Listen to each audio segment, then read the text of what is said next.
Hello everyone. आज हम पढ़ेंगे संज्ञा, जो कि आपके व्याकरण का ही एक पोर्शन है।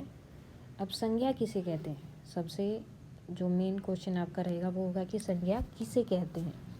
तो जैसे कि आपको छोटी क्लासेस में पढ़ाया जाता है, नाम वाले शब्द, मतलब जो भी आपके नाम वाले शब्द होते हैं उन्हें क्या बोलते हैं? संज्ञा। अब नाम किस किस चीज़ का होता है? किसी व्यक्ति का नाम हो सकता है, किसी जगह का नाम हो सकता है, किसी चीज़ का नाम हो सकता है, घर का भी नाम होता है। तो किसी भी व्यक्ति, वस्तु, स्थान आदि इन सब के नाम को क्या बोलते हैं? संज्ञा। तो हम यहाँ पर लिख सकते हैं किसी भी व्यक्ति, वस्तु, स्थान आदि के नाम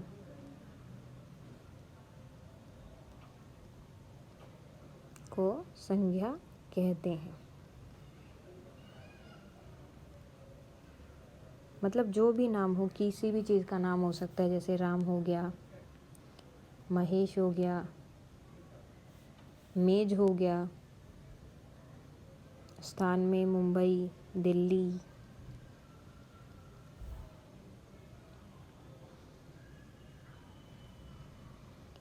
आगरा, मतलब किसी भी चीज़ का नाम अगर आप लेते हो तो वो सब आपके क्या होते हैं? संज्ञा। अब संज्ञा भी जो है अलग अलग तरह की होती है, इसके भी अलग अलग टाइप हैं। वो भेद जो हैं वो हम अभी करेंगे। तो इसके जो है मेन तो 3 भेद माने जाते हैं, लेकिन उस 3 भेद में से 2 और पोर्शन निकलते हैं, जिसकी वजह से इसके 5 हो जाते हैं। तो आप 3 या 5 जो भी बोलेंगे वो सब ठीक है। तो पहला है व्यक्तिवाचक।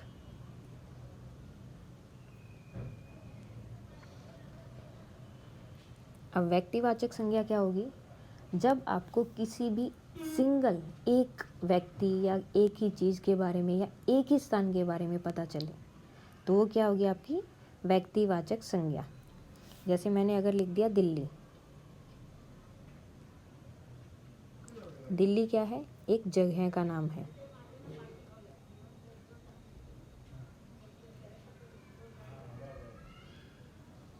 राम, राम क्या हो जाएगा? किसी व्यक्ति का नाम हो गया।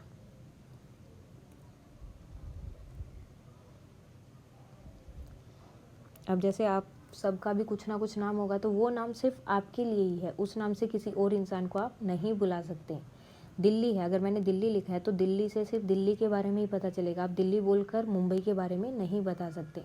तो जिससे जो है किसी एक ही चीज़ या जगह या स्थान, व्यक्ति जो भी है, उनके बारे में आपको पता चले एक पर्टिकुलर, तो उसे बोलते हैं व्यक्तिवाचक संज्ञा।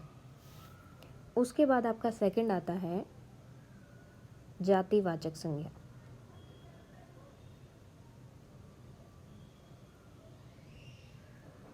अब जाति में क्या होगा? जिसमें आपको एक पूरे समूह के बारे में या पूरी जाति के बारे में बोल दो, पूरी जाति के बारे में पता चले,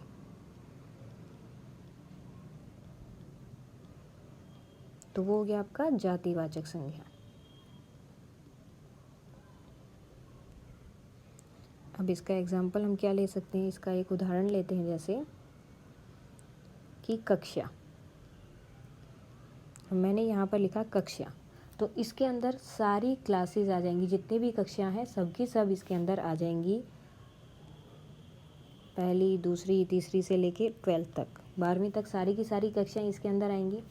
लेकिन अगर मैं लिख देती हूँ तीसरी कक्षा,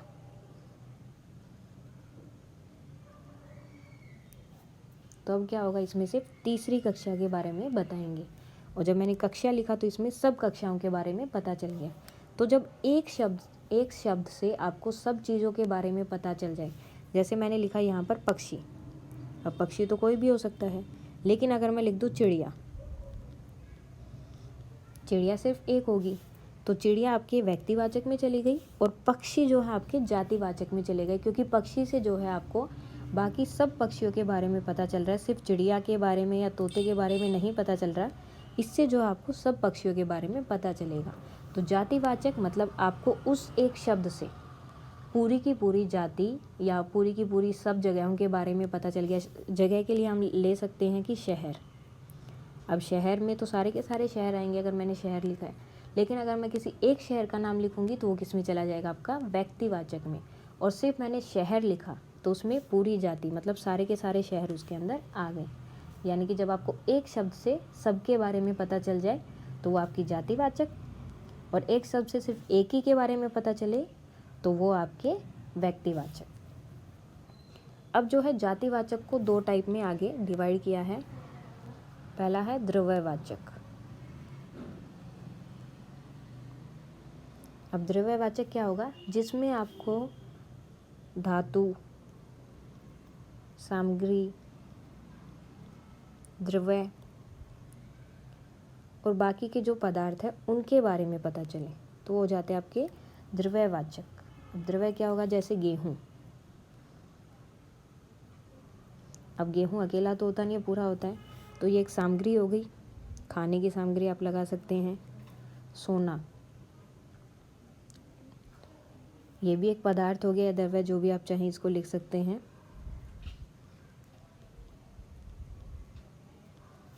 तो ये सब आ जाते हैं इसमें, जैसे कि सोना, चांदी, घी, चावल, ऊन, जो भी सामान होते हैं जो आप यूज़ करते हैं वो सब आ जाएंगे इसमें। उसके बाद इसका जो सेकंड पार्ट था वो था समूहवाचक।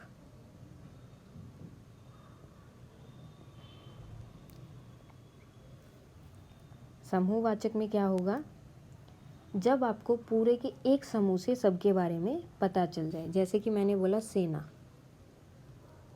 सेना में अभी कोई एक सेना तो आएगी नहीं या फिर एक इंसान तो आएगा नहीं, सेना में तो पूरी की पूरी फोर्स एक साथ आती है। पुलिस, अब पुलिस एक पुलिस तो होती नहीं, एक इंसान तो पुलिस में होता नहीं, पूरा का पूरा ग्रुप होता है ना पुलिस में।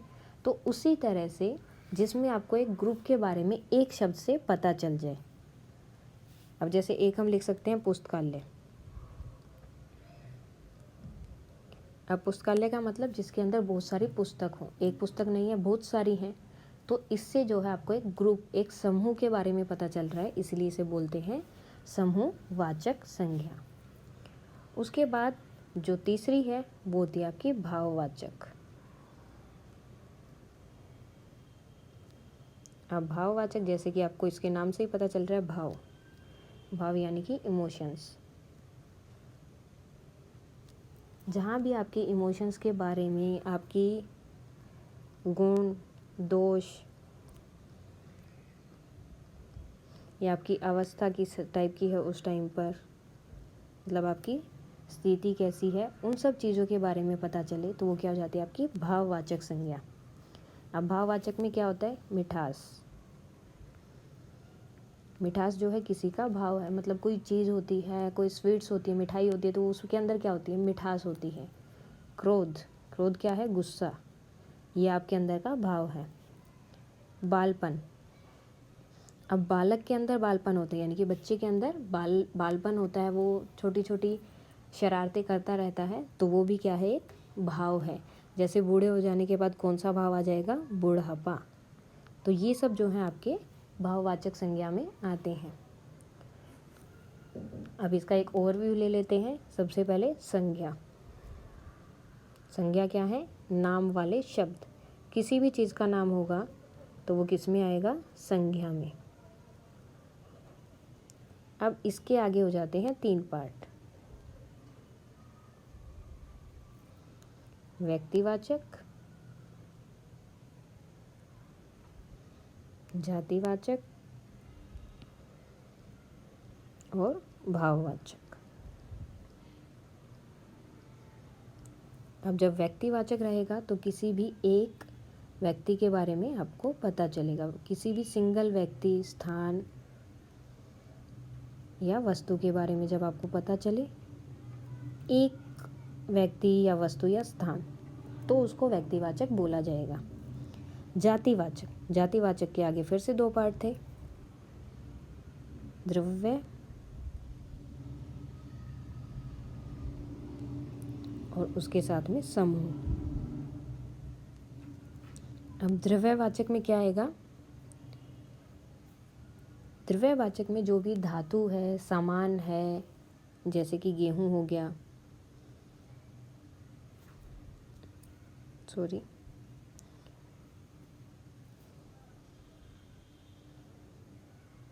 गेहूं हो गया या फिर सोना हो गया, चांदी हो गया, घी हो गया, वो सब आ जाएंगे आपके द्रव्यवाचक में, मतलब कोई चीज़ है वो आपकी। और जब समूह के बारे में बात होती है, समूह मतलब पूरा का पूरा आपका एक ग्रुप, समूह ग्रुप जैसे इंग्लिश में आप बोलते हैं, तो जिस शब्द से आपको एक पूरे ग्रुप के बारे में पता चलता है तो उसे बोलते हैं समूहवाचक। जैसे कि पुलिस, कक्षा।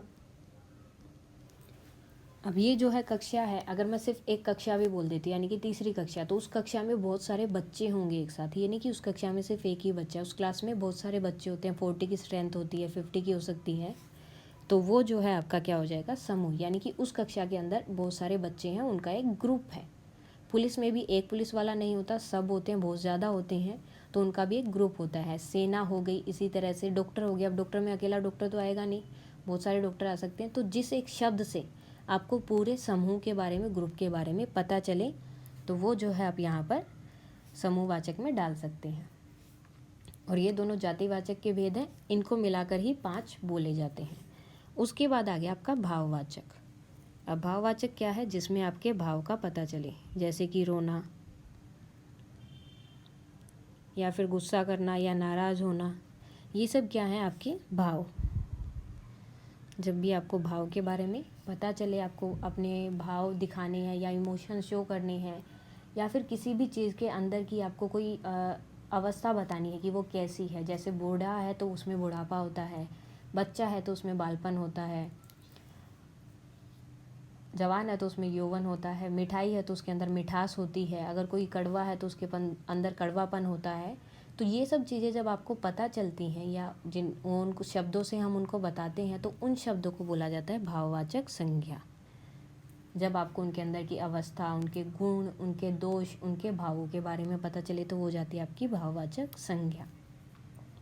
तो ये थी हमारे संज्ञा, जो कि आपके नाम वाले शब्द हैं। मतलब किसी भी चीज़ का नाम, इसके नाम से ही स्पष्ट हो रहा है कि नाम वाले शब्द, किसी भी चीज़ का नाम होगा तो क्या हो जाएंगे? आपके संज्ञा शब्द। Thank you.